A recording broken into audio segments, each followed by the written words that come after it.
Roll call, go ahead, Monty. Monty Miles, board member. Jade Wells, Public Works. Christian Leonard, Public Works. Judith Van Vincent, Board Member. Rob McDonough, board member at the pleasure of. Stacy Barch, board member. Mike Cobb, board member. Jessica Migas, Public Works. Rowena Nix, Big Sky Leadership Court. Candace P. Lewis Clark, County Commissioner.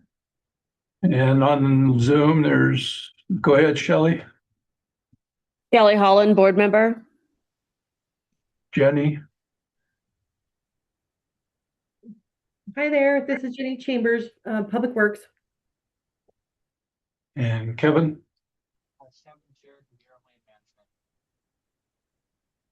He's got No, but you don't have any video. You're still muted, Kevin, I think.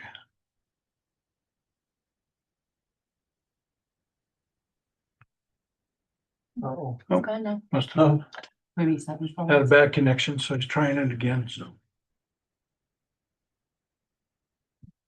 Okay. We'll go ahead and go through that. The minutes are in your handout and also online. The outline is on your handout. No public, so no public comment. Action items.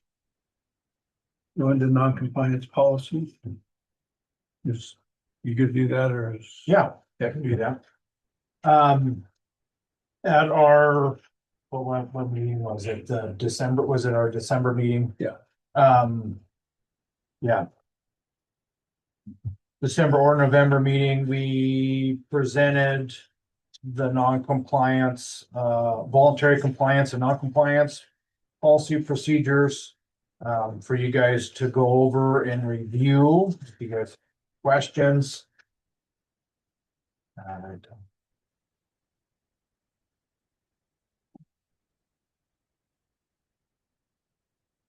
you hear us, Kevin? Yeah, I can hear you guys now. Can you hear me? Okay, yeah, Sorry about you got connection now, so. Okay, So we went over that, and then Alex has done a lot of work on this. But just this sheet before the policy and procedure was also sent out. You know, the purpose of this was to summarize the updates to the noxious weed non-compliance process, to form our roles, you know, how we want to go through our case escalation, decision-making, enforcement timeline and the responsibilities that come with that, case documentation, and then with the new process, you know, on the coordination between the board and the division to get you know, the approval of the weed management plans and all that. So we didn't hear any questions or concerns from any of the board members to bring forth on this.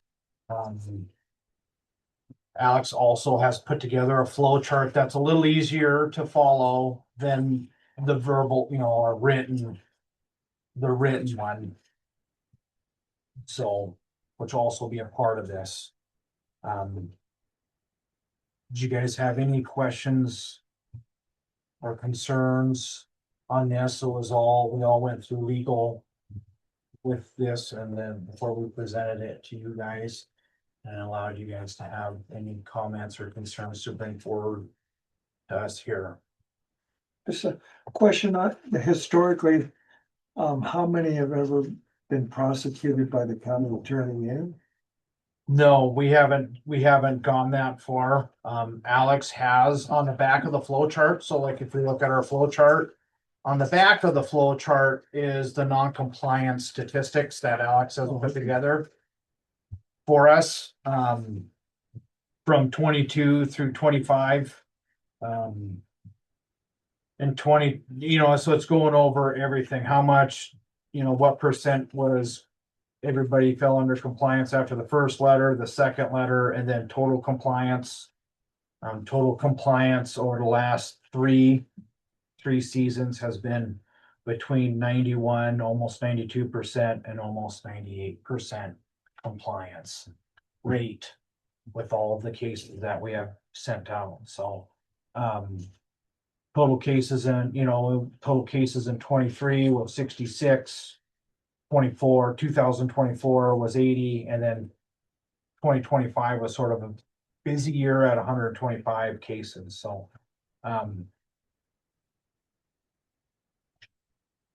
which I believe Alex had sent this out to before the last meeting for you guys to review as well.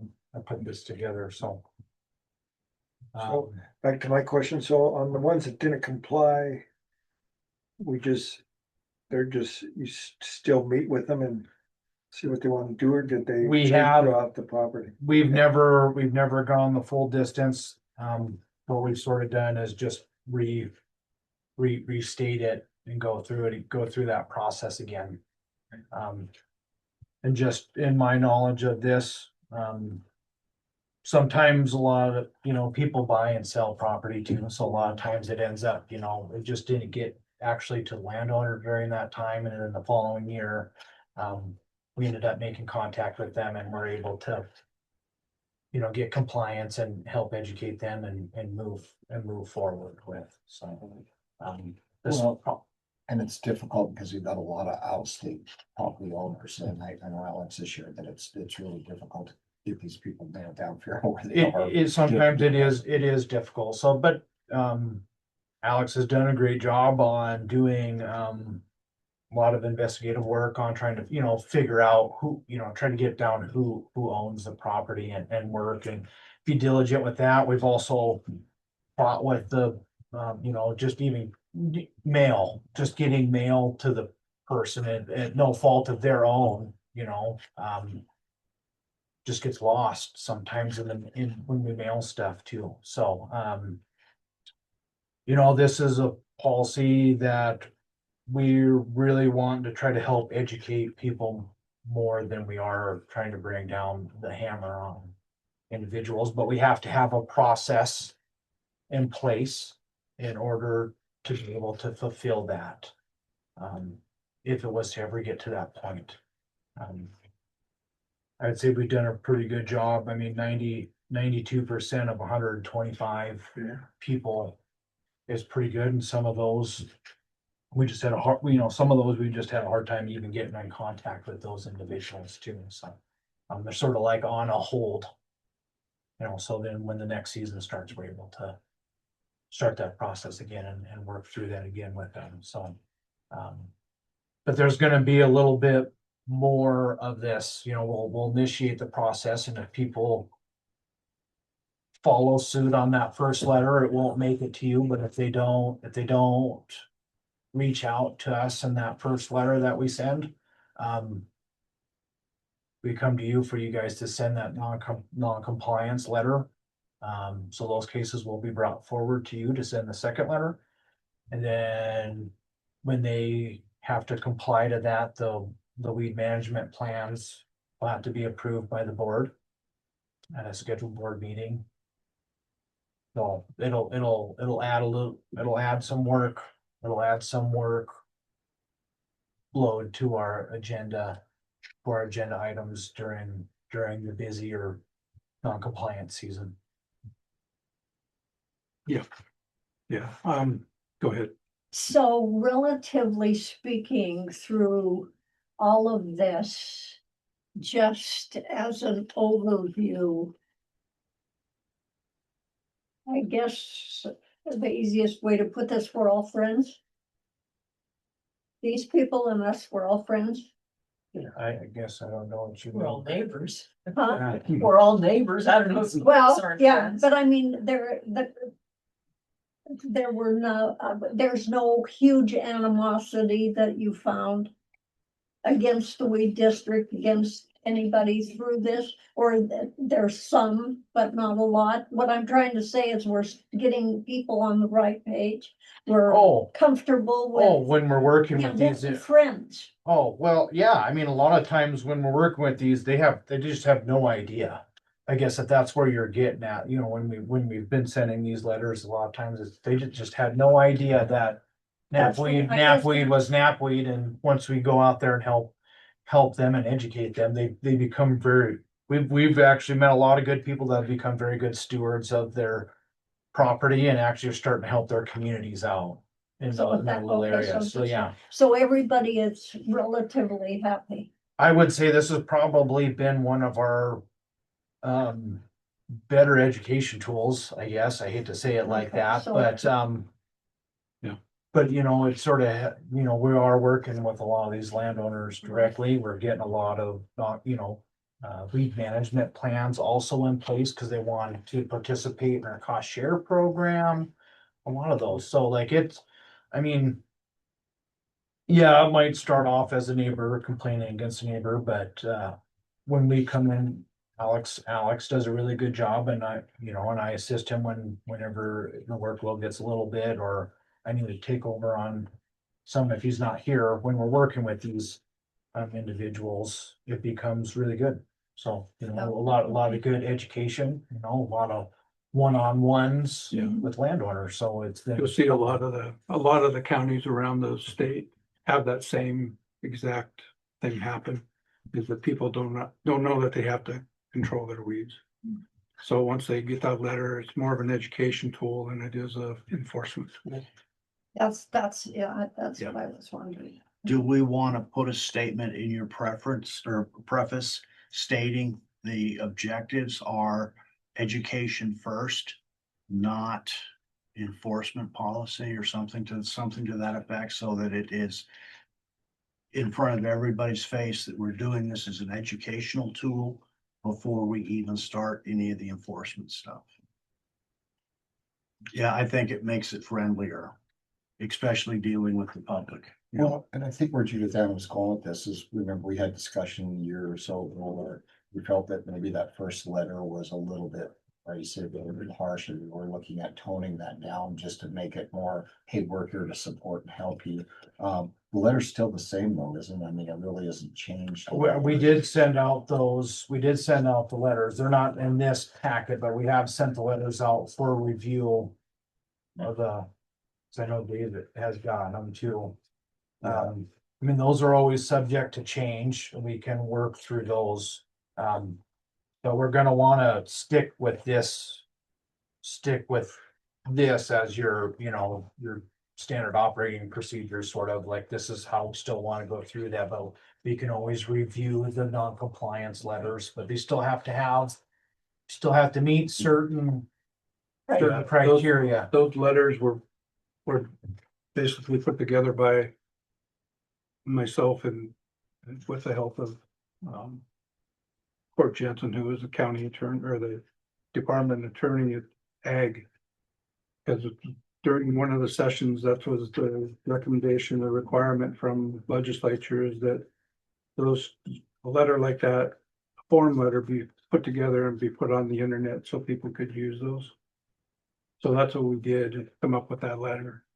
And a lot of people take those letters and modify them a little bit, but as long as they have all that pertinent information in them, like we were talking about, then they're okay. But the people that are actually doing enforcement did those letters. The other people that don't do enforcement still try to do just by education and other means. But I think for now, I mean, we could sit here and change stuff, but I'm really thinking in this next session, there's gonna be a change anyway. Whether it's gonna be good or bad, I don't know yet, but I think if we're covering what we need to cover as a board and as a county, I think we're gonna be fine. I just don't wanna spend or have Alex and the crew spend a tremendous amount of time trying to fix something that we don't know is even broke or is even gonna be used anymore. I hate to wait, but I know it's coming, so, cause we had the EQC meeting last month. And they were very interested in, especially non-compliant stuff, so I see some changes coming in that, but we'll have to wait and see what they decide, but Do you have a question on? Well, I think you need to get their attention. Yeah. First. You could put the, education part at the bottom, but I think you need that first sentence to be, get their attention and so they react. Yeah. Not make it too friendly, Yeah. I know Mike and I, when I first started here, Mike Bacon and I, the previous weed planner, we had gone through a little bit of review of it, and I know the legal looked over it too then. And then I know Alex has also gone through there and updated it too and tried to make it a little bit, I wouldn't say any big changes, just like grammatical and just easier flowable read, as well. So I think the letters have been good, the law's the law sometimes, and that, what I mean, we don't mean to put any kind of feeling behind it. It's just that this is what we're here to do. This is why, kind of thing. But we have sent those letters. I've emailed you guys all those letters to review as well. But for me, this gives us our outline, at least on where we want to go. Has gone through legal review and they have okayed it. Yeah, I think that if, in that second paragraph where it says this policy is intended, I think we could put an education component into that, pretty simple. I mean, that's what we're trying to do is educate people.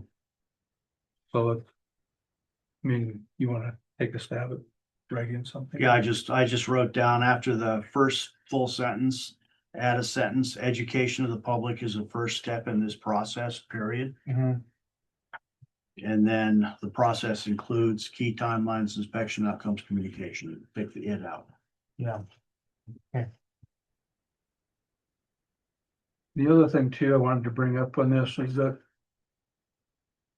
Pete and Monty and I met last month to go over the bylaws. And we were talking about the compliance portion of this, and there should be a committee put together between meetings so that we're not stuck. If you get something like the day after their first of the month meeting, then you gotta wait another whole month basically to do something, and that, I don't think that's right.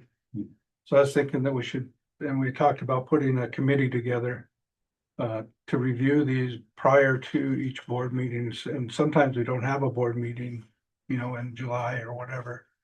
So I think if we had this committee set up, I think that would be a benefit to the landowners, to the weed district, and to the board itself.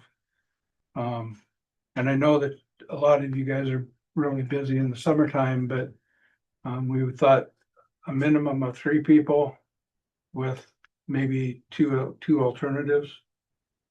And Monty and I and Pete, and maybe Neil and Shelley, if she's available, could be that committee to do that. But that's something that I'd like to get your guys' input on. Because if it does go that way, then we could actually, I think we would be much better off doing it that way than waiting maybe 2 months to get something done. So I guess my question is, are you wanting to put a subcommittee to vote on behalf of the board? Is that what you're saying? Or a subcommittee to just review it? So when we meet with the board, you guys can give your opinion to the board. I think the committee should have the authority to approve those, and then we take it to the full board at the board meeting, but not to stop progress. I mean, if you got somebody that's willing to go do something, You can't make them wait. you can't make them No, wait. you can't make them wait.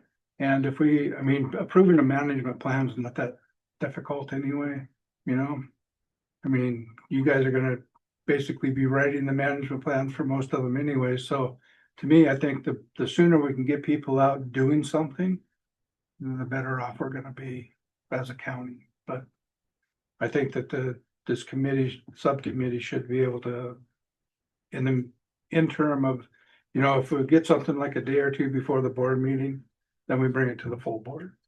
If it's, like I say, if it's a day or two after our last meeting, then I think that committee within a week or so could look at those and approve them and get them going. Quick question, because we had talked about this the last time we talked about this in a board meeting. If it needs to be in front of the full board, that's still just the board members, not everybody that's sitting in the room today, correct? Correct, it'd just be board members. Okay, and then to reach a quorum is how many of the board members? 5. Okay. So then it may well have to be 5 of us have to do that. And I'm absolutely happy and ecstatic to do that to keep things moving. I think that is vitally important in this waiting until we have meetings. Whenever we have meetings is, I think, just letting weeds grow. And that's not what we're here for. So,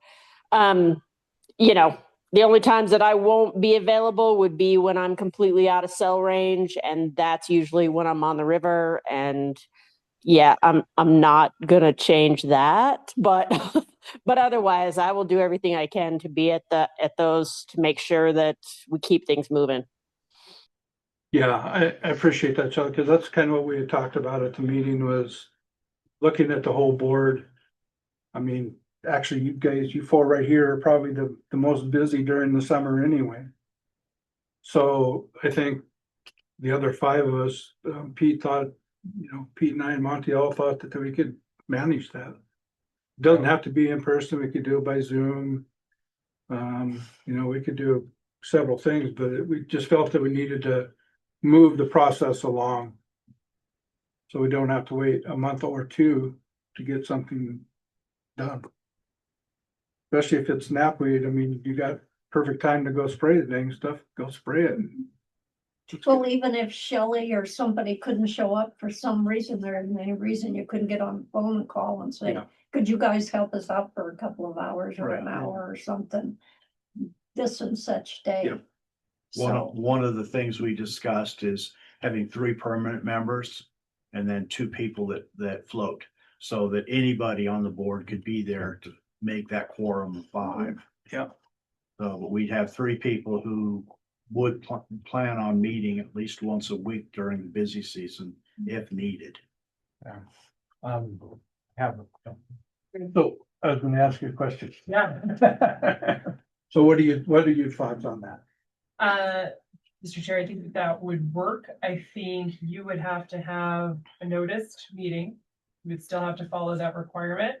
You would have to have unanimous decision with those 5, right? To get that quorum. I don't think I want to be really clear that the real purpose here of doing this compliance policy is to line up with what we have in statute. So as we're doing it now, if we were to put somebody into non-compliance to go that route, we would have to start over and follow this outline in statute. Sure. By adopting this, we've already taken those initial steps, and then you can move forward into non-compliance if you so choose. So we're trying to make that a little bit more efficient so that you have that capacity, should you so choose to move that direction. With our goal being education first and foremost, certainly. Because I don't think we're gonna get anybody to go spray somebody's private property with a court order. That's gonna be very challenging. Yeah. That being said, this opens the door where we're not taking it off the table should something change in the future where we had to go that route. I think that you could have a specific subcommittee that represented a quorum of your board. When we look at the statute, the way it's written, the board must decide. So, and where this comes into play is not that first voluntary letter. So that first letter that we send is outside of this statutory process. It's a courtesy, it's a friendlier letter. It is with that intent solely of education and outreach to let people know, like Christian referred to, a lot of people just don't know. Right. with that, I think if we look at that chart, around 60% of people comply right away, right? So now we're talking about that other 40% really is our operating area, you know, for better or worse. And at that point, the board is going to have to decide, based on that case, one, do you want to go forward with the certified letter? Do you want to send the second letter? That's the first decision that the board will have to be involved in. And then at that point, if a weed management plan comes in, that's when the board would then also have to vote to accept that plan or not, and move through those steps. So those are the two big changes, I think, that's gonna be most impactful to you all for most weed cases. I'd say, you know, if we have 90-ish% compliance after that second round, you know, we have very, very few that would go beyond those steps. Yeah, so I think it'd be I like the process that Alex, you guys put together. I mean, I think it's really good. I think that by having this other committee put together, subcommittee put together, it just pushes us along. Gets us further down the road if we need to, instead of waiting for the whole board to. Yeah, and Alex, Mr. Chair, Alex did a really good job trying to put this all together. There's a lot of steps. Yeah. There's a lot of steps to go through this, and that flow chart shows that. I mean, it can get pretty in depth once you get into that non-compliance letter, it starts to get into the weeds of things a little bit. So, yeah. Kind of associated with us a little bit is the MWCA is holding their convention next week. And there's going to be a roundtable discussion with weed districts. There was a survey sent out through the MWCA. I don't know if you got it yet, but to all weed districts requiring or asking if in the non-compliance procedures, do they utilize it and how do they utilize it?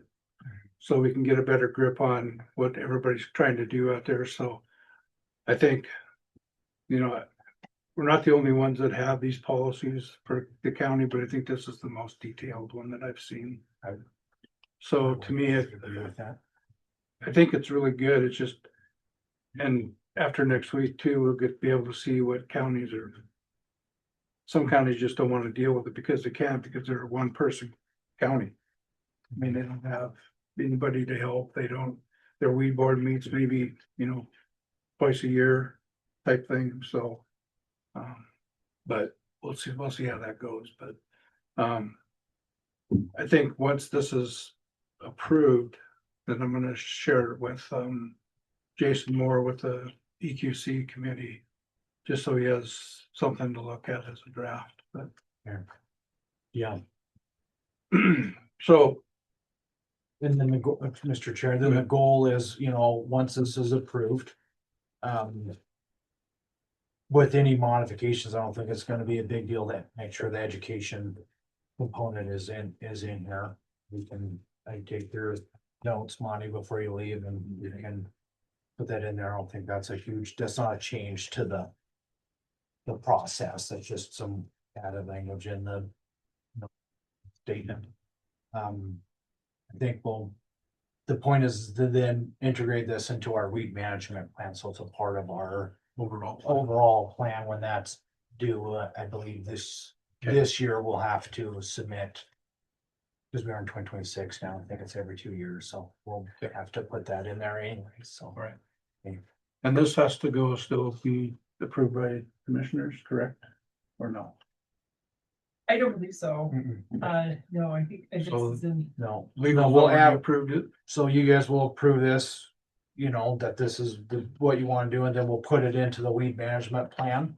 And then the weed management plan does need to be approved by you guys, and then brought to the Board of County Commissioners and approved by them, and then we send it to the Department of Agriculture. Okay. After that, yeah. So any other comments or I have a questions comment. on this? Go ahead. As I was going through the plan, one of the things I noticed is timeframes are not strictly listed.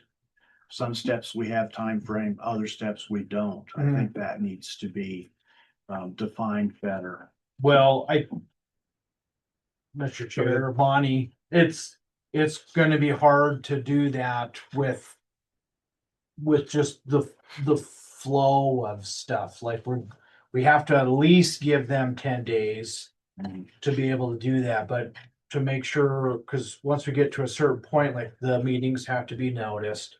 You know what I mean? There has to be a quorum. Quorum to do that. I know you guys are calling it a subcommittee, but it's still technically a board meeting. Yeah. You guys are just electing your 5 members to run that meeting on the precedents of non-compliance or voluntary compliance. And so, I think it's hard to put those in there. I can talk to Alex, but that was something that I wouldn't say struggled with, but struggle with is the wrong word, but like, it's hard to put that in there when we're trying to work with, the variables and of, just the way Summer goes. lover, summer and. But I think that where it comes to board review, I think it's within our jurisdiction, within our right to say, okay, the board has to review this within 2 weeks. Things like that, or board initiated approval required. Well, how long? 2 weeks, a month? Can the board sit on it for 2 months? I think we need to put guidelines so the board knows exactly why they have to meet. And the clients understand exactly how much time we're gonna take to respond to them. Mr. Chair, Moji, to that point, I think that's an appropriate expectation. It's appropriate, not only for the board and understanding our, the roles and responsibilities required, as a participant, but also it's important to hold that accountability for the public as well. If we're requiring something from them, I think it's only fair to put that on our. I think, when Alex is back, we can add some of those timeframes in here. I think, some of them might have to be a little bit flexible because they'll be dependent on delivery and things like that. But certainly, I think to your point, the board will do this in 2 weeks, et cetera, with, the understanding that subcommittee or quorum of the board will meet and make that approval. I think, that was one of the things that was kind of uncertain. How would the board accomplish this? And I think with this plan in place, I think that then allows us to set those expectations accordingly. Yeah, because we can send you, Mr. Chair, we could send, once that meeting's noticed, we can send you guys all that stuff to, allow you to review that before our scheduled meeting to So I guess I would say do that, deliberation on it. so to hold off on this, because we still have some time for this. I mean, unless the way the weather is, but who knows? I mean, it's kind of crazy, but Alex will be back when? Or is he I think back? he's supposed to be back tomorrow. Okay. Let's have you guys meet with him and discuss what we've discussed here today and bring this back to the board for other review and approval in the March meeting. Okay. Would you want us to just make those changes to that and then present that for you guys? Yes. Okay, Yeah. we can send it out for you guys to review. And I think, personally, from the board's perspective, or from that committee's perspective, I think the sooner the better. So don't give the board, after that 10 days up, let's do it within the next week or so, within a week. Okay. To get those things done. I mean, that's the whole point of this, is to move people forward. And if we're sitting here twiddling our thumbs waiting for a board meeting, it's not gonna really do us much good. Okay. Yeah, we would like to add that to the next. Yeah, to the next meeting. Okay. You guys okay with that? Okay. Shelley? You good? Yes. Okay, thank you.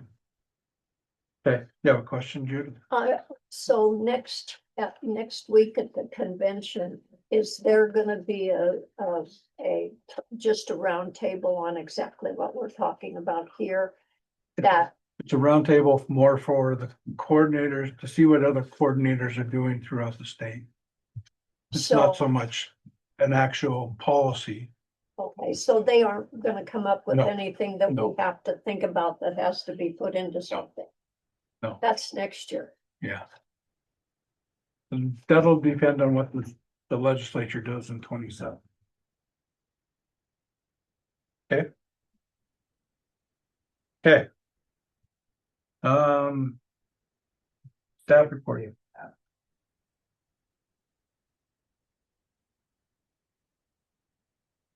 I have nothing to report. Oh, staff, I'm sorry.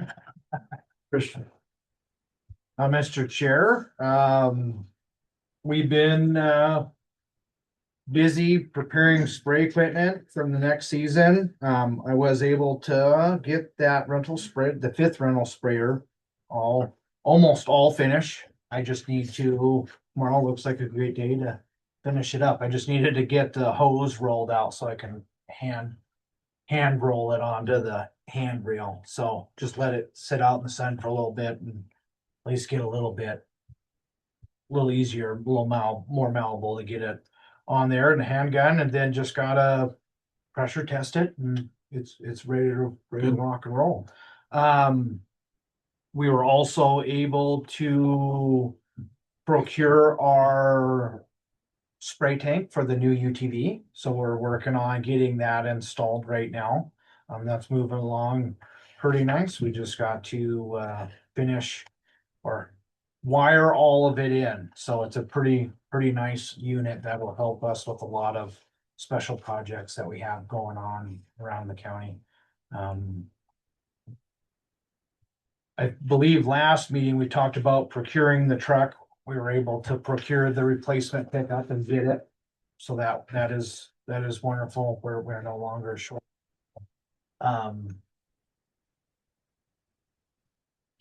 Sorry. But yeah, but with that, we also got to upfit it to get it all ready to roll for the summer. Lights and all that stuff. We are also working with the shop to do radio upgrades to all of our spray vehicles. I think it's, Jessica and I have had a lot of conversation and just with safeties and stuff of our seasonal sprayers.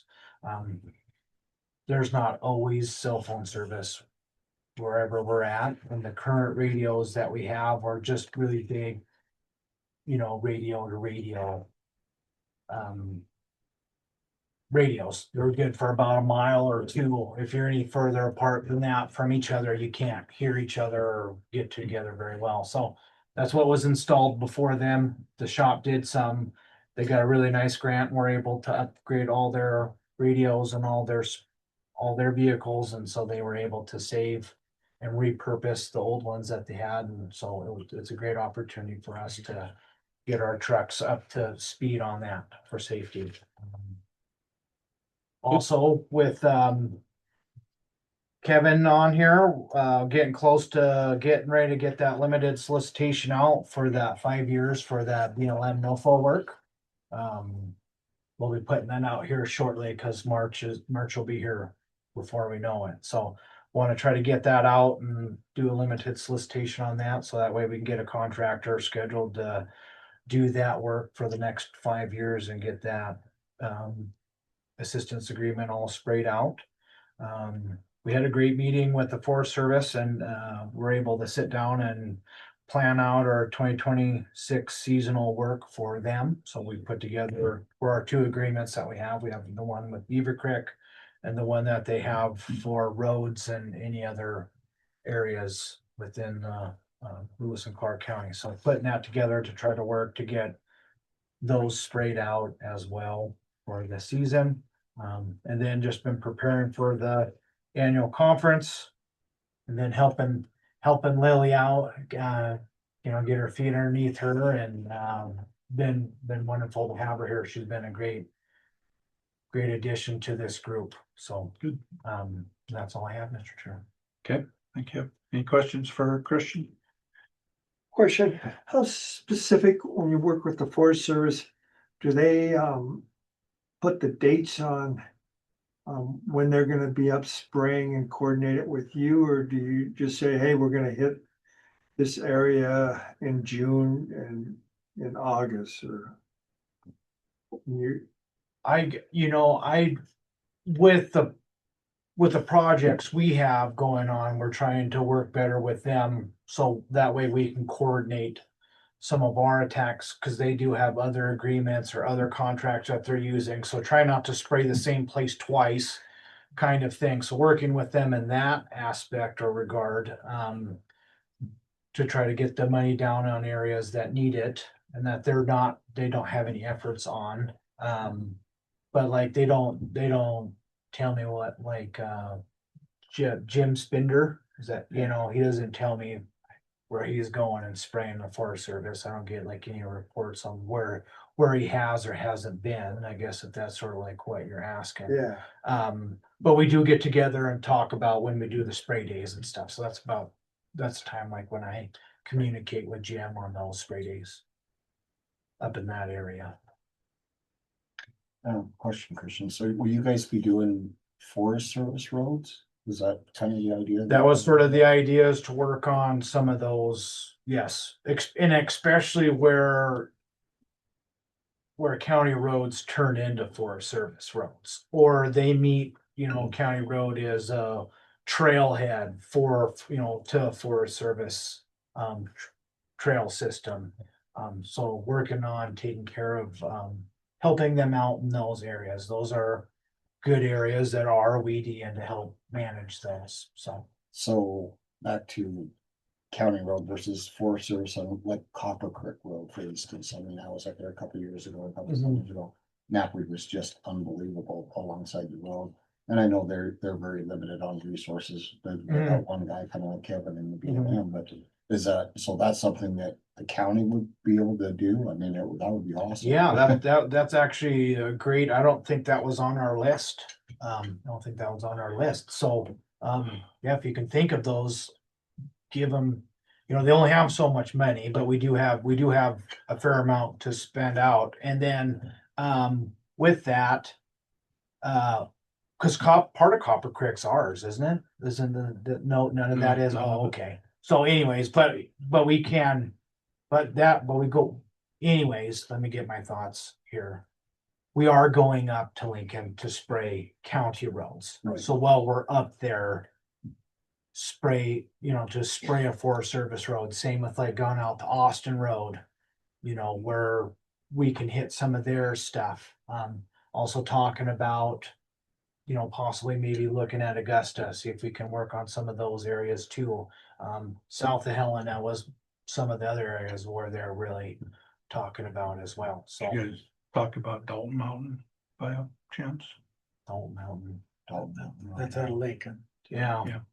Yeah, I'll talk to them about the Lincoln area and Lincoln Okay. area roads, because I think that would be helpful, because we have there's like 15,000 still left to spend, and I think we got 2 years to spend that out. So I agree with Stacy, especially going up Copper Creek, because that gets a lot of traffic.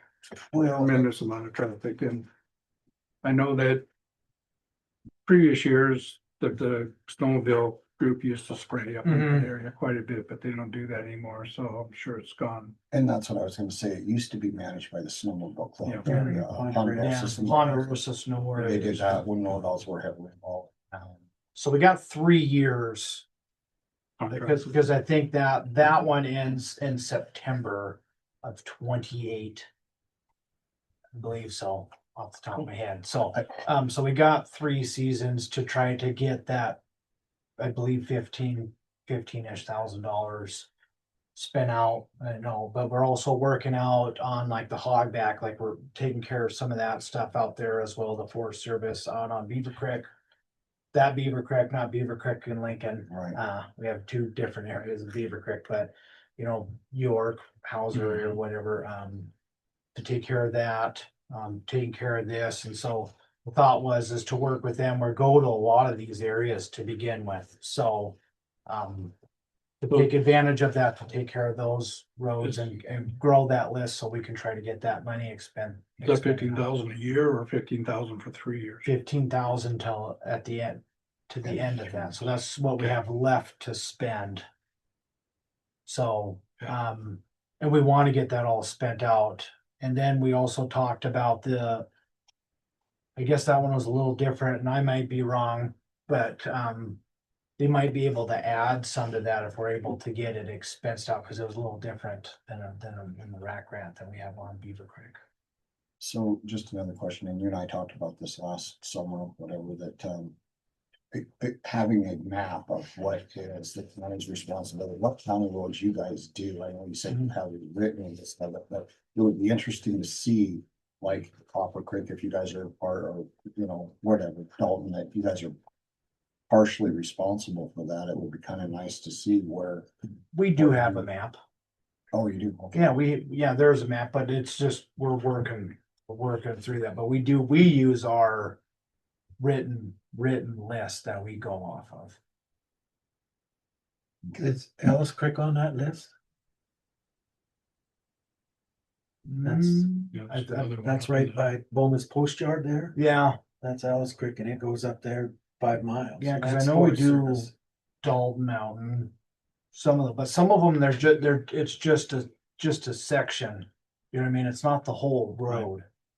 Yeah, I know it's Dalton Mountain, it's the first section of it coming out of the highway there. I'm pretty sure that's county until you get to the Forest Service sign. Yeah.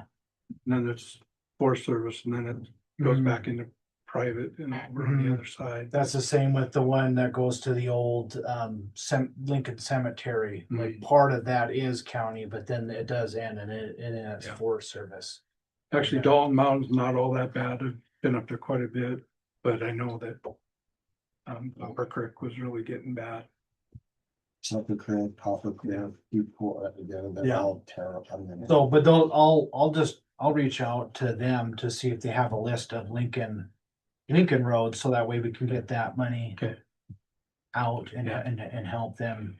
Yeah, I don't think you're gonna have problems spending 15,000 in 3 years. Yeah, it'll go quick. Yeah. Okay. So especially if we get a couple trucks and up there and working on those, so. Okay. That'd be helpful. It'd be a good partnership too. Yeah. Okay. Jay, you have anything? I do not. Okay. Jessica? Sure. Well, as we know, there's not much snow, so our public works team is not plowing snow. But they have been staying busy, doing some grading, doing some culvert work and drainage and things like that in the meantime. And also assisting some of our outlying districts a little bit more so in Augusta and Lincoln, those areas that are seeing some more weather. As far as special districts and public works in general, this is our budgeting time. As we know, this is our project planning time. So a lot of work right now is happening in budgeting projects and then some of that estimating and planning before we present that to the commission in the spring. A couple of things I'll mention. The county rolled out a new finance system last month. And so that's affecting all departments as we roll through that, but it was certainly much needed. We had a 3-digit system and we're running out of funds for this county. So we moved to a 4-digit system and it's a whole new platform. So certainly some growing pains there, but overall it's going to be a major improvement for the county. And then another thing I will talk about is a new GIS related mapping tool to report any issues that you're seeing across the county. So this is located, if you just go right to the main county webpage and scroll down a little bit, there's a little thing there where our bids and jobs and all those main pages are located. It's called Report It.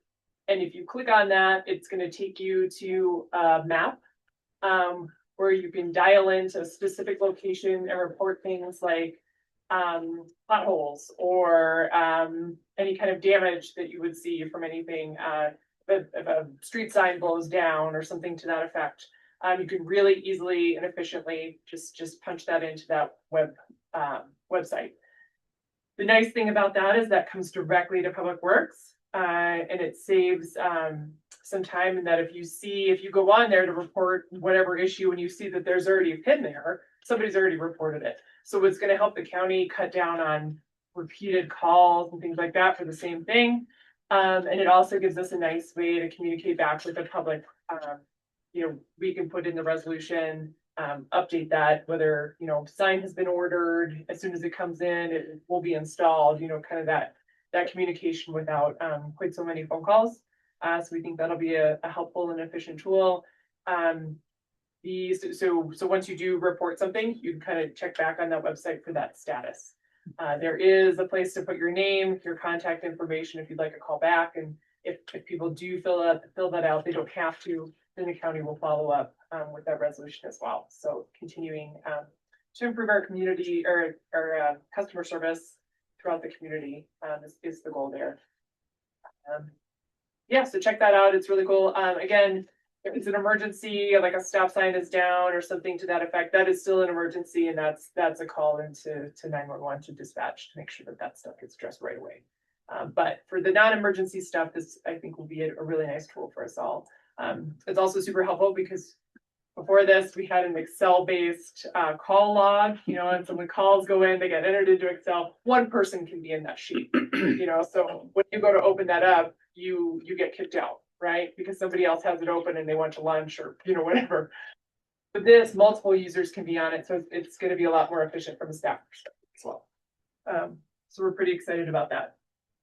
I'll leave it there. But it's a busy time, so we're a little bit grateful for the lack of weather in a way, because it certainly helps us with our summer planning.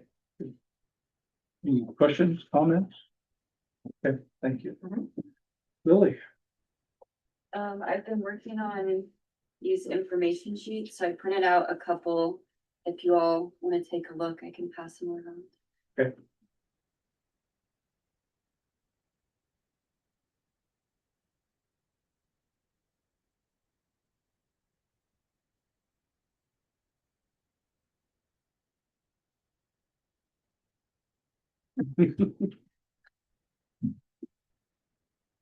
You guys are going to the conference? I believe Lily has a Big Sky Watershed Core training that same week. Oh. Yeah. It is education outreach training, so it'll be good. Alex did a really nice job before he left, setting Lily up with a day-by-day work plan for tasks to complete and things like that while he's been gone. So Lily has been very diligently working through that. It'll be nice to have Alex back tomorrow, and I think he'll be excited to see all the progress that's been made. These are a great resource and a really great start to the term of service. Cool. Any questions for Lily or comments? Will you be passing these out at the Oh, what? it's the home show? At the home show? I'm not fully sure what his goal is with the information sheets. Whether we're creating like a booklet or we'll just be passing them out individually. I also had the idea of like creating a social media account and then creating posts for each one of these as well.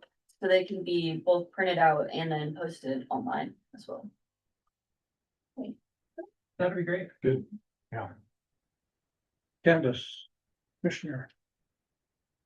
Oh, well, every year we get a new chair, which means Tom Rolfe is the chair, and so when you're the chair, there are certain committees who have got that it follows the chair. And as the chair for last year, I have no idea. I'm so glad not to be a chair. So now I get to come back to the regular boards, and that's why you see change. And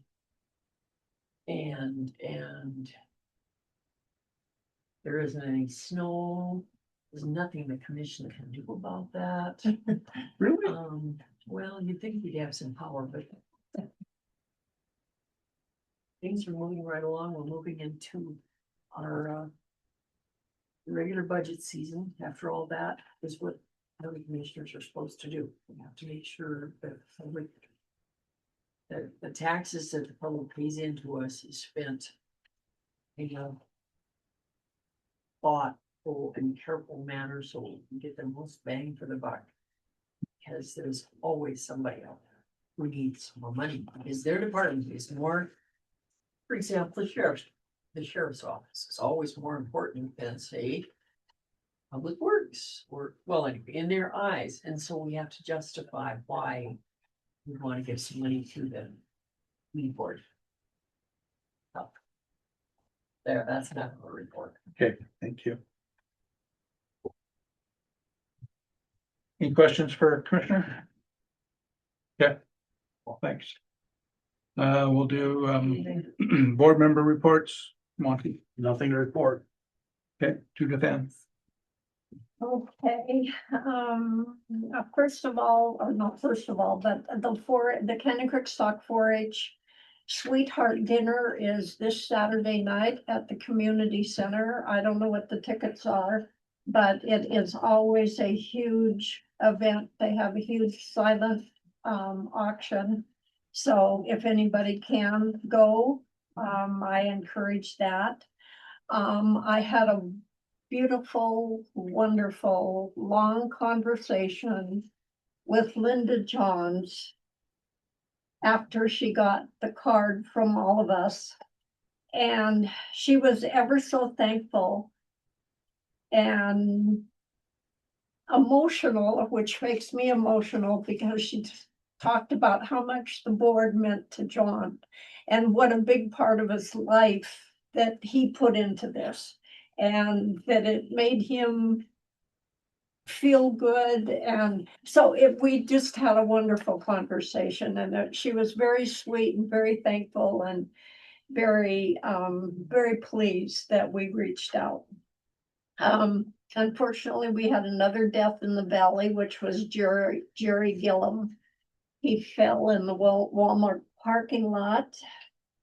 His son at one point owned the Marysville house, and he passed away of cancer in May.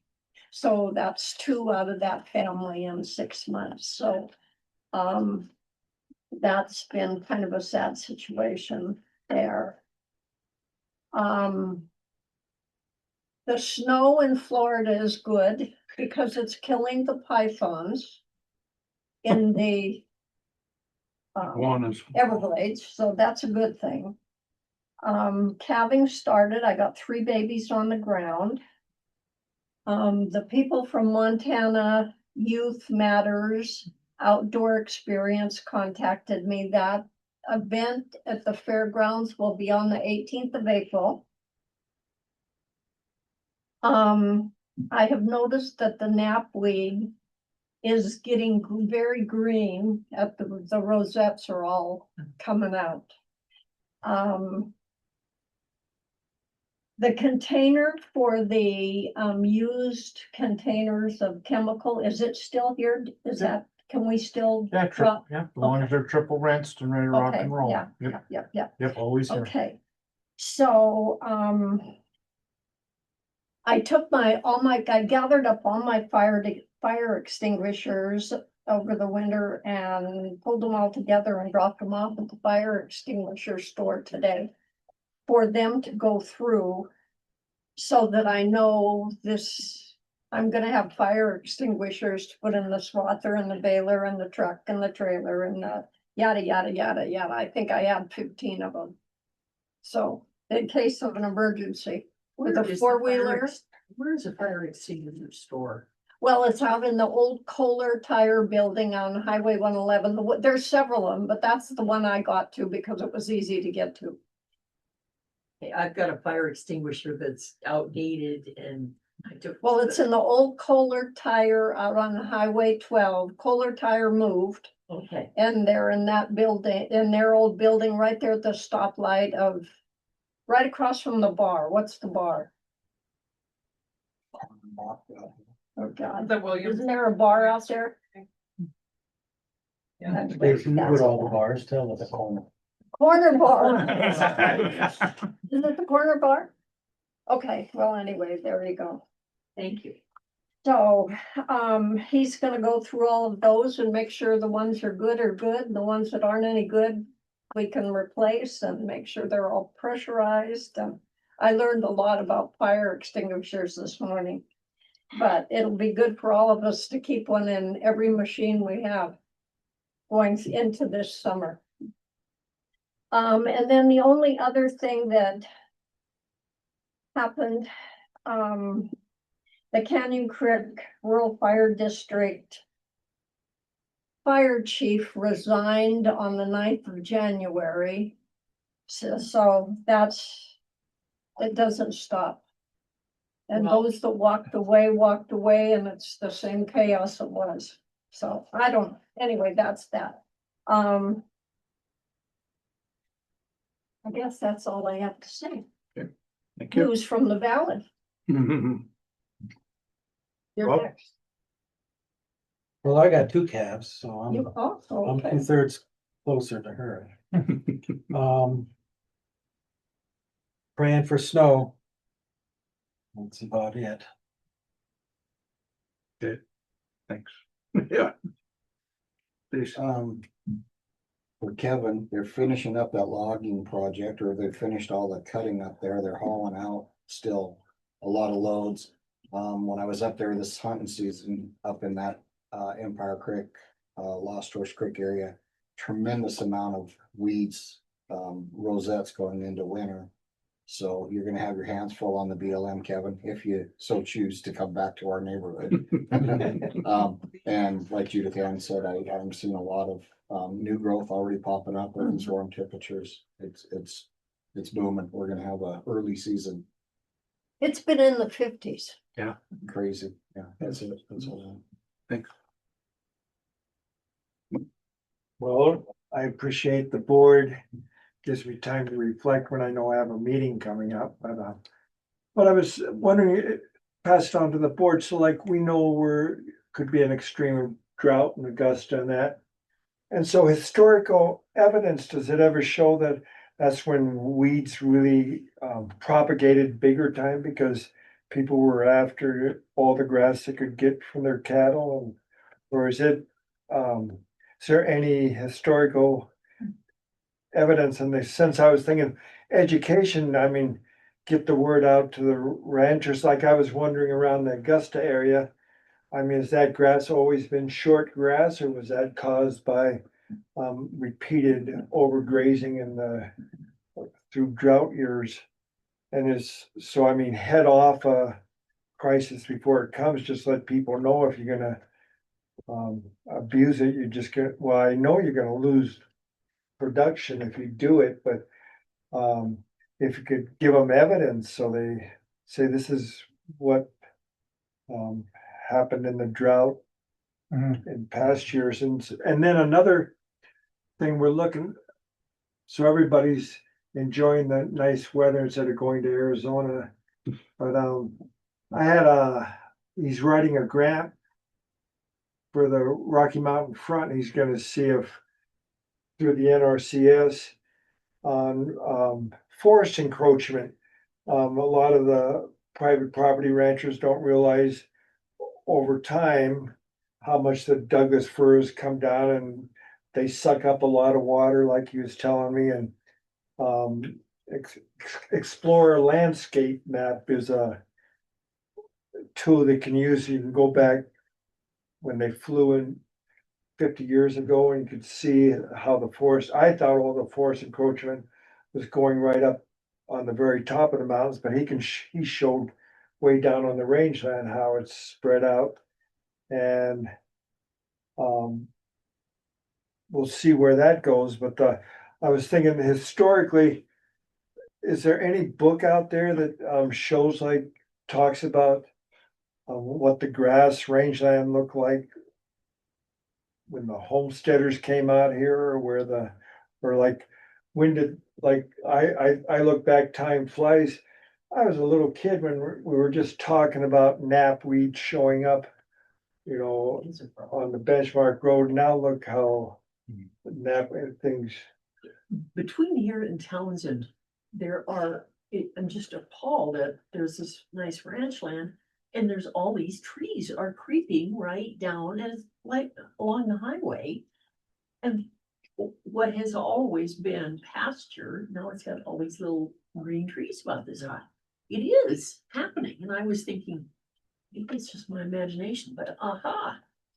And the selling point with the grant is that keep propagating the rangeland because the timber, wildlife and cattle don't eat timber, so. Well, a lot of that is the lack of fire. Yeah, that's what he We said, yeah. cut fires out, and heaven forbid you burn grass. You know, that's like going to hell, you know. I was wondering, like, I see the forest encroachment now, but I was wondering what did it look like? And it was the fires that probably kept the forest in check, yeah. And I'm not aware of any historical books of that nature, other than, Not to go back on homestead right, times, but you know, there probably is certain data when they started flying airplanes and started, you know, taking pictures. I'm sure MSU would have some, or some papers on historical stuff that's happened prior to that, but MSU. But maybe Kevin or Shelley or Pete would know something too. Maybe they have. I know that the Forest Service and BLM have photographs dating way back into the, you know, maybe not the 20s, but certainly the 30s and 40s. Stereoscope photographs that they have in their records that are pretty amazing. If you wanted to look at a specific place in a specific time and then compare it to what it looks like now. The other thing I would say is that multiple textbooks and that kind of thing have been written on the subject. There's a lot out of there about how the ecosystems have changed over the course of time because of the suppression of fire for so long, and then the big massive fires that we had you know, throughout time since we've been suppressing. But yeah, any old photographs you see, they usually don't have as many trees because there's fire. On the flip side of that argument, or of that concern, and it's a valid thing, and it's definitely happening.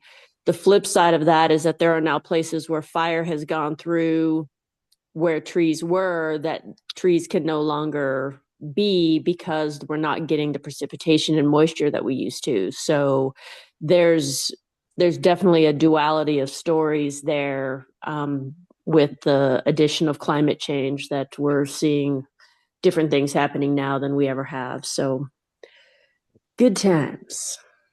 That's sarcasm, for the record. Okay. Anything else? That's it. Okay, thanks. So Shelley, you have anything?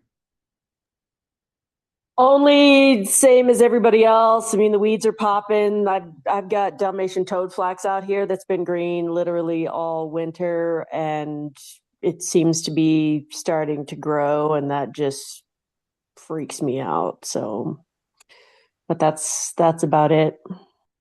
Okay, thank you. Pete? Nothing for me. Sorry I'm late, everybody. I had a project meeting that ran wildly long. Okay, thank you. Kevin, since you're on the call, do you have anything you want to talk about? Just kind of the same that everybody's seeing with back weavers that's great enough already. And, yeah. You're muted if you want to talk. I wonder if this thing breaks down.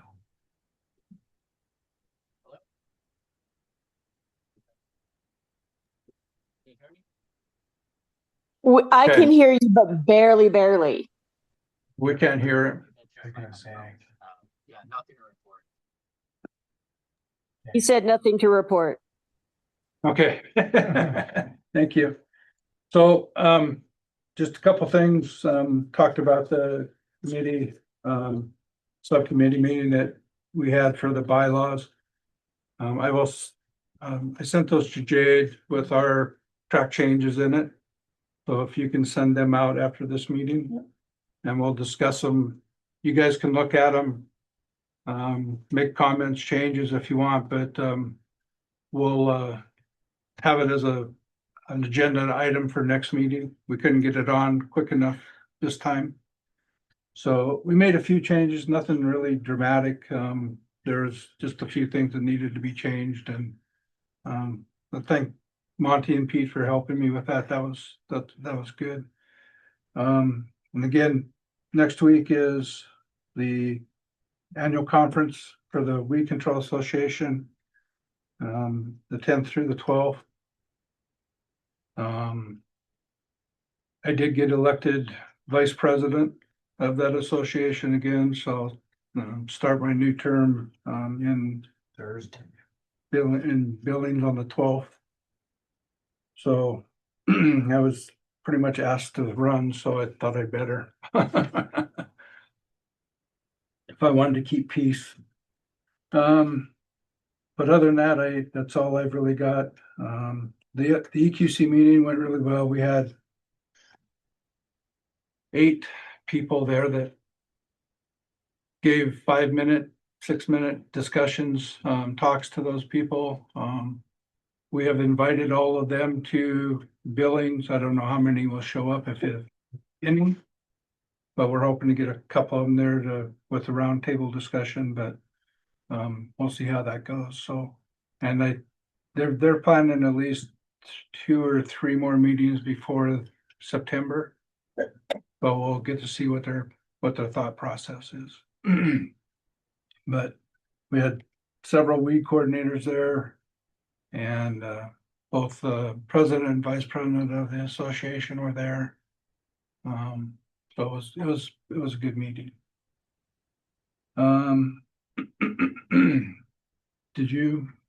Have you told anybody else? Okay, Still. still up in there? Okay.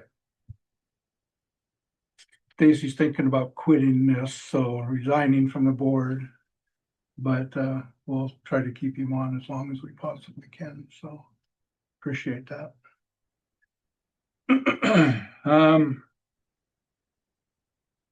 Okay, any other discussions? HBIA is coming up. Yeah, we were able to get that booth rental in. Claims should be going out. The claim is pending. The check should be sent here. The next run. And then I don't know if we got anything back from Whitney from the radio. No, not yet on that. So, but yeah, so we got the booth rental and the trailer reserved for that. That's April, right?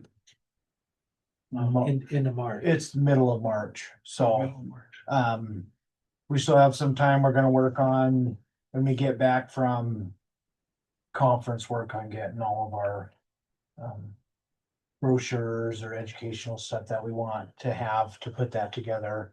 And then at the next meeting, sort of go over that, as well as one of the items for the next meeting is to have the sign up sheet for that. So we still got some time, but we'll work on getting some of that stuff put together and organized for you guys, as sort of to look over to see what we would like to have there such, and then be able to make any corrections before then. So other than that, that's about all we have on the HBIA stuff right now. Sounds good.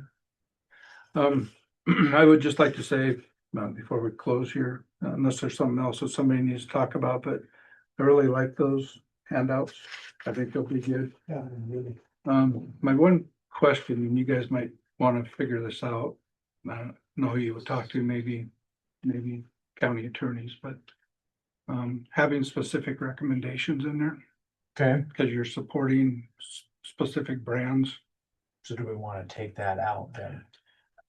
Yeah, take out the brand. The brand. USDA handles that by having a statement at the bottom of the table that mention does not imply recommendation. Okay. So legally, we can state them because it's often the only chemicals of that True. type. And we're not recommending it. We're just saying, this is the chemical, this is the brand name. Okay. Where we have multiple, like the 2,4-Ds, we don't mention brand names. Yeah, I just don't want to get us in hot water. So take Yeah. a look at that. Yeah, if you get- mentioned that, last time you were helping me through these. So I've got, like, at the bottom here, it says.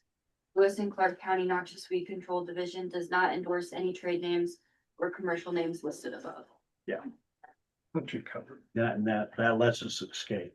Okay. I got into that with USDA and EPA trying to recommend unregistered compounds for control. Yeah, of we soil. got into it too with a bunch of people when I was I know, actually here. but it's, but everybody doesn't. Yeah, it's hard because you want to try to make sure you're pointing them at least in the right direction, not with just the active ingredient, but like something like this Right. or, Yeah, and it's 'cause I mean, more confined nowadays. When I was, starting out, there was so many products.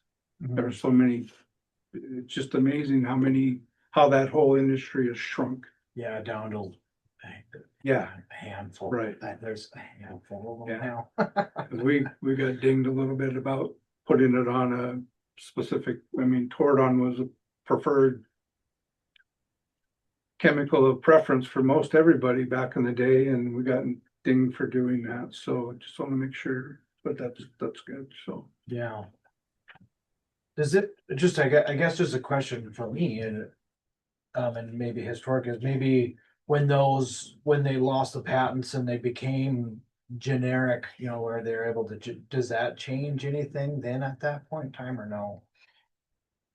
Cause back in the day, Tordon, like Dow was the only Right. one that got to make that and the only, so like other people could get Yeah, I don't think upset, upset. as long as it's the brand name or the product active ingredient, Mhm. it's not an issue. Gotcha. If it's active ingredient and then example, Right. then there's no issue. But if you only name the brand name, then it's a problem. Yeah. Yeah, cause I mean. Usually, Go ahead, Sean. in all the contracting that I ever did, if we identified a product, we would always say or equal. So like Tordon or equal, or similar or something like that, because specifically to get away from that, so that they couldn't say that you were forcing them to use a specific product. And so it's fussy little language, but it's pretty easy to override that. I think the statement that you have is good if you're speaking on, in general terms with somebody, just, or writing something general. I would just usually say Tordon or equal product, so that what they have to go look for is something with that same properties. So. I mean, that's an everyday conversation for all of us in this, like where, what can I use on this? And then, a lot of times you can get these products at, Townsend, Ranch Supply or Murdoch's or what, like these are, I'm not trying to sell anything or persuade anybody to go anywhere, but you're just trying to help give them general information and make sure that they're applying the right stuff in the right areas, right? Yeah, that was the issue with Tordon quite a bit, because we would recommend Tordon because it was Dow was the only one that was producing it. So we got dinged because they were saying that we were supporting Dow. Well, we were, but not intentionally, because that's the only one that was there. Yeah. So it's just ridiculous, but I just want to make sure that we're covered, so. Yeah. In general conversation like that, I don't see it as being that big of a deal. It's more in any kind of documentation that you have is where you need to be careful about that kind of stuff. In regular conversation with regular landowners, they're not going to be like, oh, well, he told me I had to use this. And, it's not, that's not really a thing. So just, keep doing what you're doing, because I think you're doing it right. And just make sure that in any written thing that it's clarified. So. Yeah, thank you. But to get back to that point, those look good. I think they'd be a great handout to home show, because they're colorful, they're eye-catching. People would like to look at. Pretty flowers. Yeah. I really like the idea, the dual purpose in which she designed those Right. and, graphic design those to where, we can. It's not that hard to just make a Facebook post or an Instagram post. It's just, Right. it's there already. Yeah. So it's, I'm not a graphic designer or have anything like that, but it's nice when you have something that's there to pluck from to put in there. So thank Yeah. you. They are very wonderful. It's been fun to watch it, put those together. Okay, anybody else have any discussion? Okay. Did somebody say something? No? Okay. Need a motion to adjourn. So moved. We're adjourned. Thank you guys for coming, appreciate it. We'll see you next March, I guess. See, you might see down in Billings. Our bylaws